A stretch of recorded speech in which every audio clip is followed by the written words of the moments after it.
Welcome to Standout Subject Lines.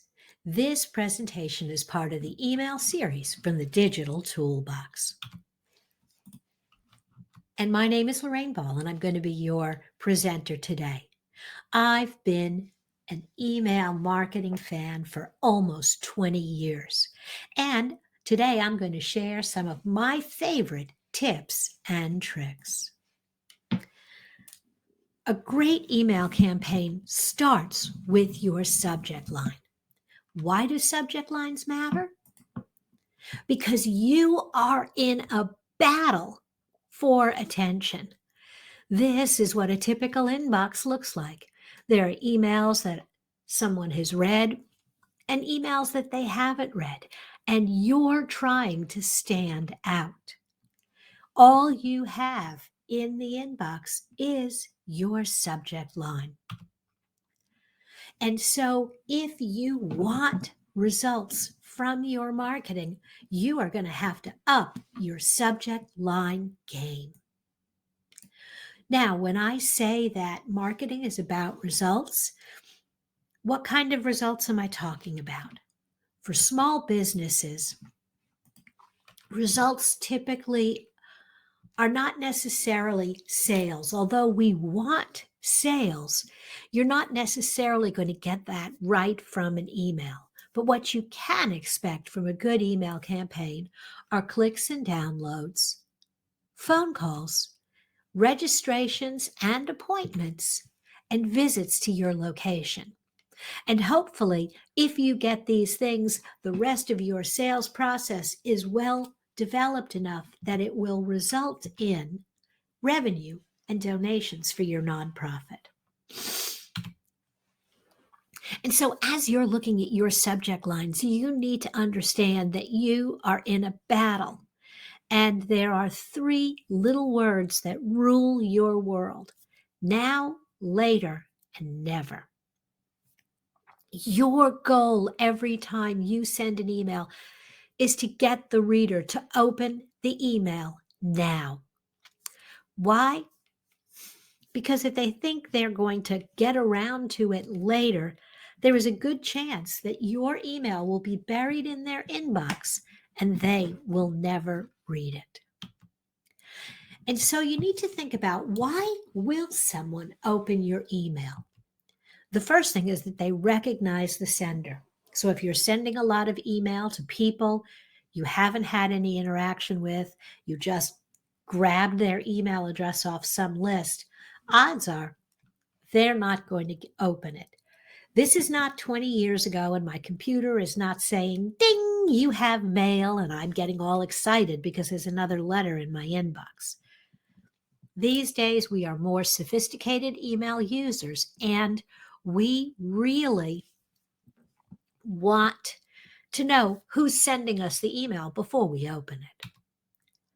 The email's got to arrive at the right time. If it's not convenient, I'm not going to open it. And the trick is, different businesses and different markets are going to have different timelines. For example, when I was doing a lot of work in the wedding industry, the best time to send the email was either late afternoon or actually in the evening, because the bride would be, or prospective bride would be, at home. She'd probably be reading email from her computer, and then she could click to the website and take action.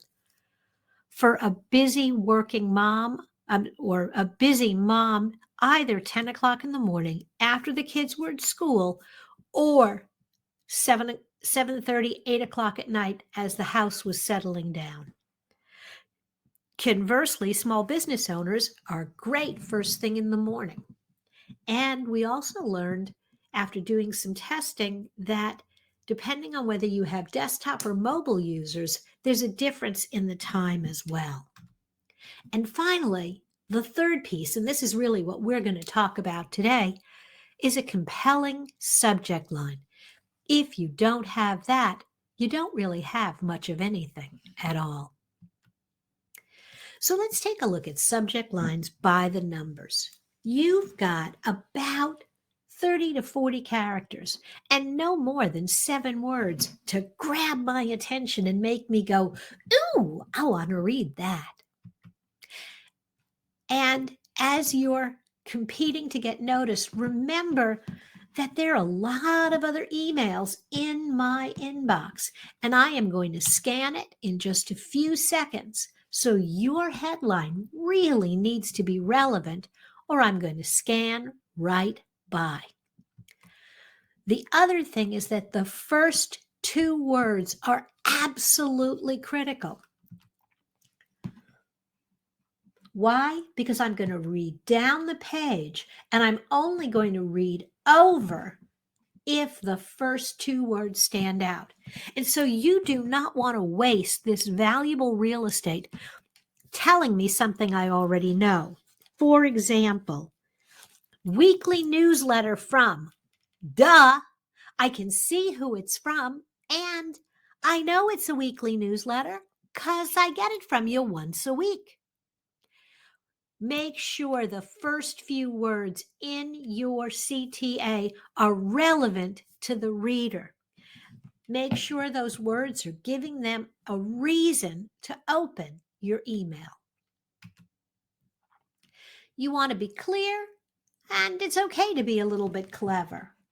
For example, here, the Half Moon Yoga Studio, their subject line is Agro Yoga at 11,000 feet. You in? Well, I'm not sure what agro yoga is, but I'm curious. And there's a little bit of fun at the end. The you in? I can tell this is an invitation, and it's an invitation to a class. So I'm good. I want to know more. As you're writing your headline, most email marketing tools today will let you also adjust the teaser text. That next sentence that appears right under agro yoga. If you do not customize that, most tools will simply pick up the first sentence of your newsletter, which doesn't sound bad unless, of course, the first sentence of your newsletter is, having trouble reading this email? Click here to open in browser.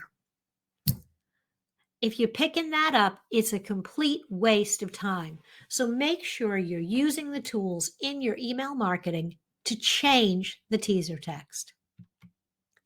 And choose your words carefully. You want to send test emails, especially as you're first starting out. Send your email to a small group of people to make sure that you're not ending up in somebody's spam filter. And check the spam folder. Check your spam folder too. Pay attention to your deliverability. Again, if you're using Constant Contact or another third-party email marketing tool, they'll give you a report on undeliverables and bounces and see what's causing you issues, whose emails are not getting through.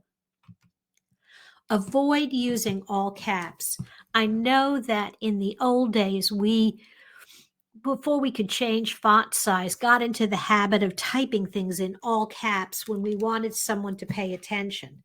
The problem with that is most tools, most Gmail, Outlook will actually see that all cap and think it's spam.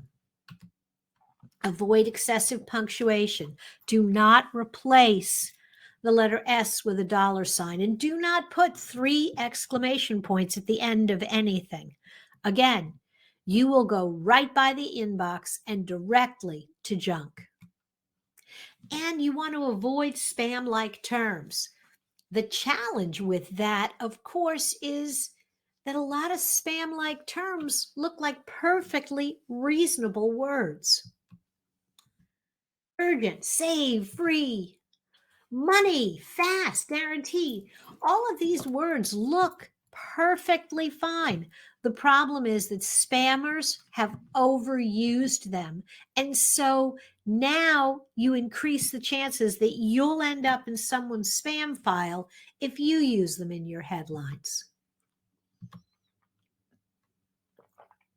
This is something that changes all the time. And so you just want to check.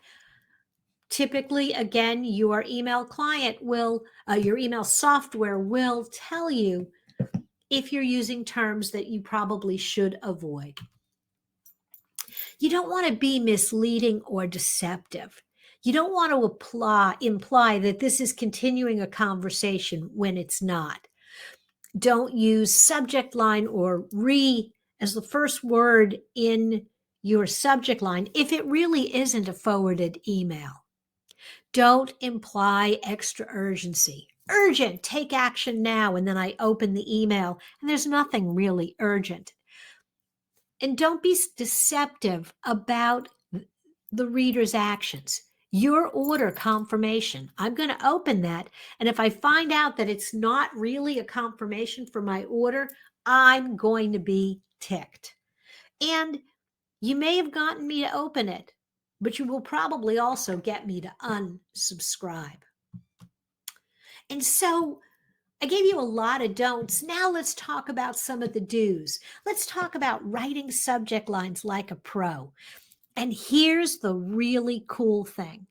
These same techniques not only work in email, they work on blog posts and they work on social media updates.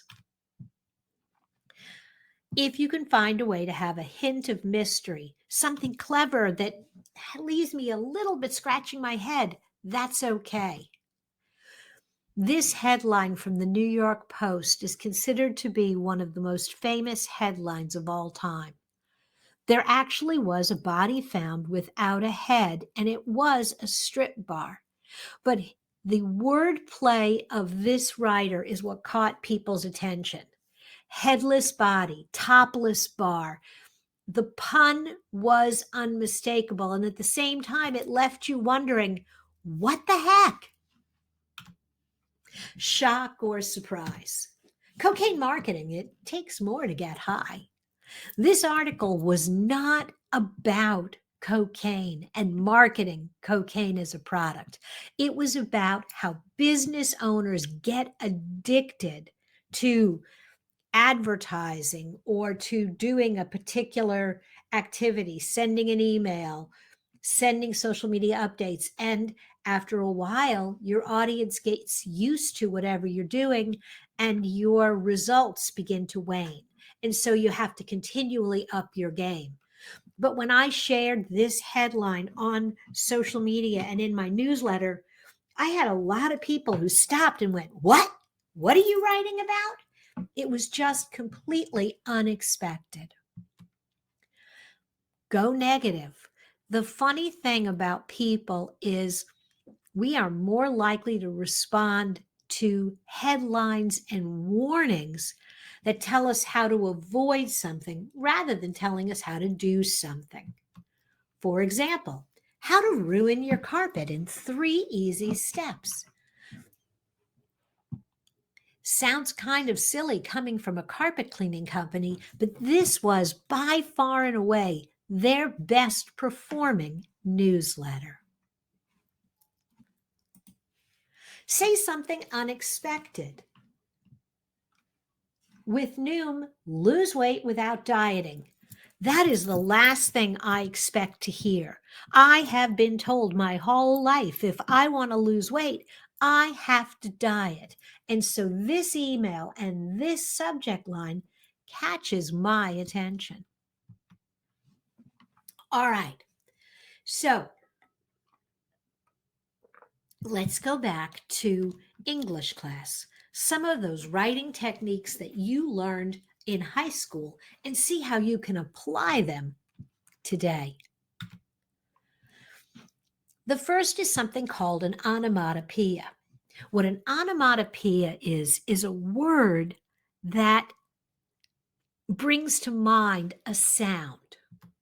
Boom, crackle, pop. When you see those words, you can't help but hear the sound in your head, and it catches your attention. An allusion is also called a cultural reference. Now, for someone my age, I remember the old Wendy's commercial with the actress Clara Peller. She was this tiny little old lady, and she would drive up to the window to get a hamburger at one of the competing hamburger joints. And there'd be a giant bun, and she'd open it up, and there'd be this tiny, tiny little hamburger, and she would howl Where's the beef? And that expression came to mean, where's the substance? And people used that phrase for a really long time when they were evaluating any product, service, or idea. The problem is that it has been quite a few years since Wendy's ran that commercial, and an entire generation has grown up that does not remember Clara Peller. And so that cultural reference or that illusion may not be as relevant, particularly if you're targeting a younger audience. So if you're going to use cultural references, make sure that what you're referring to is relevant to your audience. An alliteration is a writing technique where you start every word or almost every word with the same letter. There's something about seeing the capital S, capital S, capital S, or just the same letter repeating that catches people's attention. Simple saving suggestions. We used to do this for a lot of our food clients. If we were producing an email newsletter filled with recipes, you might see wonderful winter warmers or savory seasonal soups. And those emails got opened. With chunking, what you're doing is you're bringing together perhaps unrelated ideas. Think about like when you go to the grocery store and you kind of walk in, you got 3 or 4 things you want to remember, and they're kind of not really related. And you're saying to yourself over and over again, butter, tin foil, potatoes, and salad dressing. Butter, tin foil, potatoes, and salad dressing. And you start to kind of get into a little bit of a rhythm. That's chunking. Lions, tigers, and the Springfield Bears. The oh my is actually a little bit of a cultural reference back to the Wizard of Oz. Something else that really is, this is kind of cool and different, but we've seen it a lot lately, and that is the use of brackets, not parentheses, but actually using these brackets in your subject line, and you use it to highlight a key word: new webinar, reminder, register now. It doesn't always work, but I've seen, again, I'm starting to see a lot of emails where people are using this technique, and it catches my attention when I see bracketed words in the subject line. It's just something you don't normally see in a subject line, and anything out of the ordinary is going to get noticed. Oh, I have a few literary techniques in action. So those 4 things that I mentioned, taking a headline that says June promotion, ho hum, and turns it into splish splash. Oh, the prices we've slashed. You can almost hear something hitting the water. Joe's Pet Store News. Who let the dogs out? Pet shots this Saturday. If you're a certain age and you remember the band, you might be hearing in your head, who let the dogs out? And that's exactly what this headline is designed to do. Mother's Day specials? Let's try alliteration. Make mom's morning miraculous. And finally, sign up for summer camp. Yeah, okay. Or archery, fencing, and sailing camp 2021. So now you've got that rhythm going where you have the 3 words chunked together. Try it for yourself. Take some of your old subject lines from email newsletters that you've sent and try applying one of these techniques, or try putting some brackets in to create a visual impact. Let's look at some more subject line examples. If you want to rise to the top of the inbox, add numbers. 10 most effective SEO strategies. The trick with numbers is if they're very big or very small, they seem to work really well. If it's a small number, I figure I got time to read this email. And if it's a really big number, I think, oh my God, that's got to be a great list. Surely there is something on it that I can use. Bottom appeal. Just like we love to go negative, we love to see the worst examples of something. We want to be sure we're not making those mistakes. Of course, there is the top appeal. It's this whole keeping up with the Joneses. I want to know what everybody else likes or reads. And go big. Again, if you're doing numbers, give me a big number. You can start a conversation. Here, you really want to think about what people would expect the next phrase to be. So you can ask questions. Do you need more leads? This is a really common technique. Have you heard about this? Do you want more of that?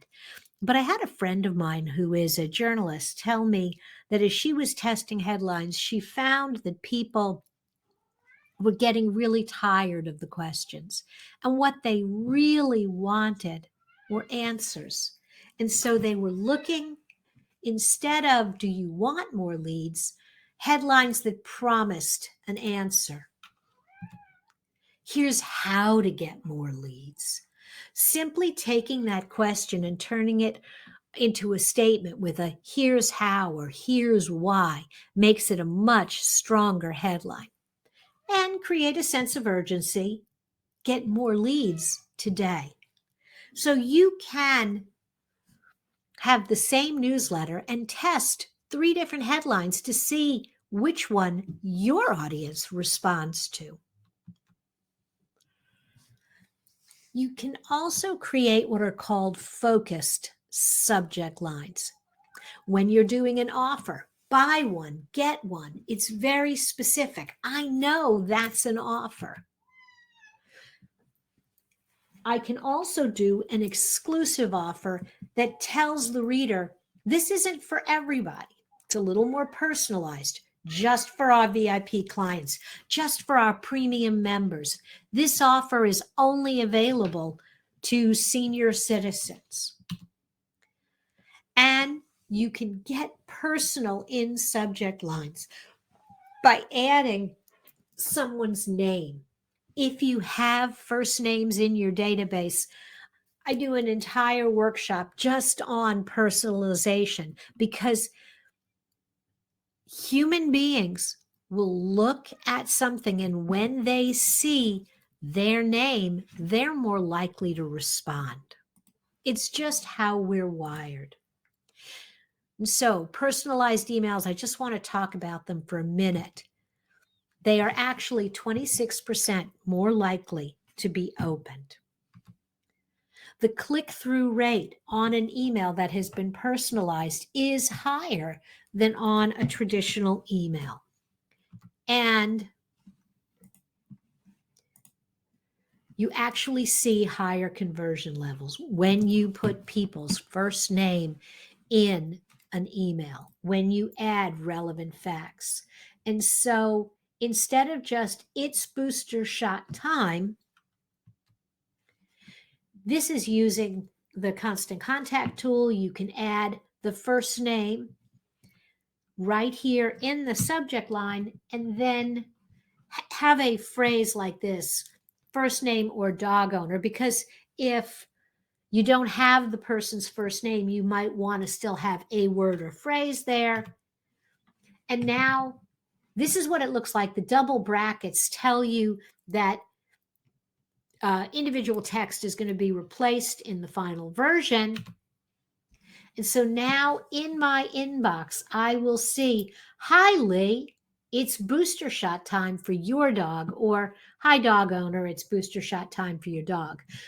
This is okay. This is really powerful. It indicates that you know me and you know that I have a dog. Where can you find inspiration for subject lines. If you feel like your subject lines are getting a little bit stale, go to magazines and newspapers, stand in the magazine aisle for a little bit and look at the headlines. Look at the tactics that these writers are using.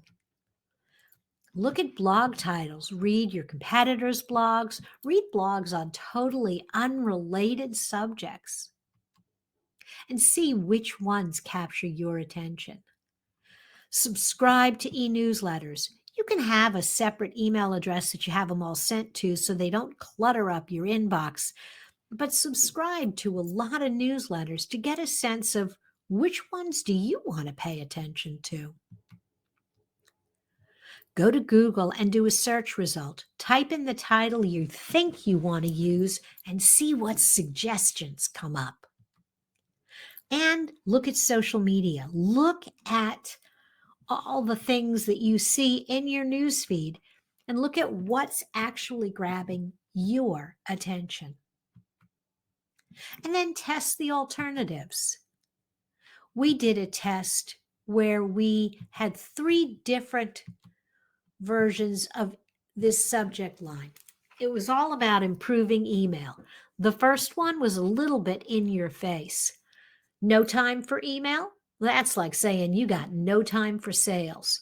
This is, again, it's a little in your face, and not everybody can use this style. That works for me, and my audience has come to expect a little bit edgy. The middle one is kind of boring and bland. It's time to rethink your email. Your email marketing needs to be refreshed. Learn how. To me, that felt like a dish of broccoli. I knew it was going to be good for me, but there wasn't anything exciting. And the third one is your email failing. We went negative with this to really grab people's attention, save time, and stay out of the spam folders. We divided our email list into 3 equal parts, and we sent 3 versions of the email. For our audience, this was the top choice. They liked that little bit of edgy. They responded well to that. The second choice, pretty close, was the negative, and this particular subject line really didn't do it. What that told us, and we did a series of tests over the next few weeks, was that we could go edgy and we could go negative, and that was a strategy that worked really well.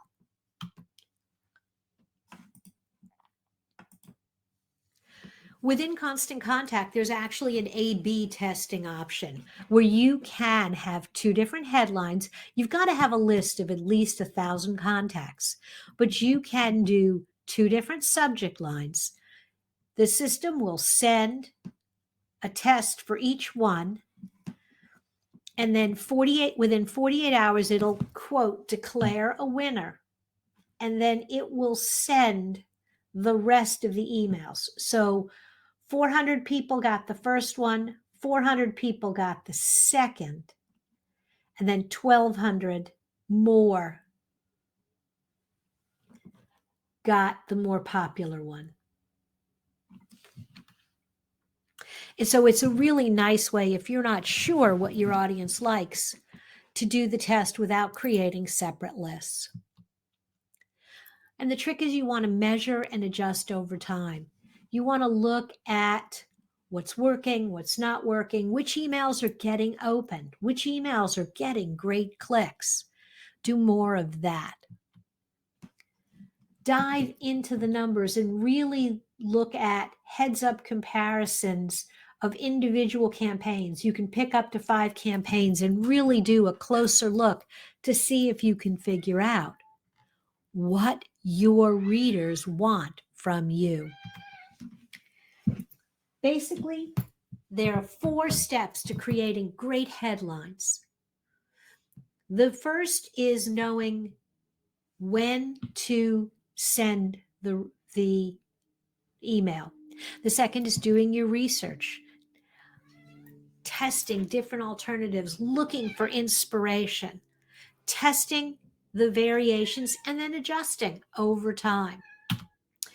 Okay, that's a wrap for this topic. Now's a great time for questions if you have them.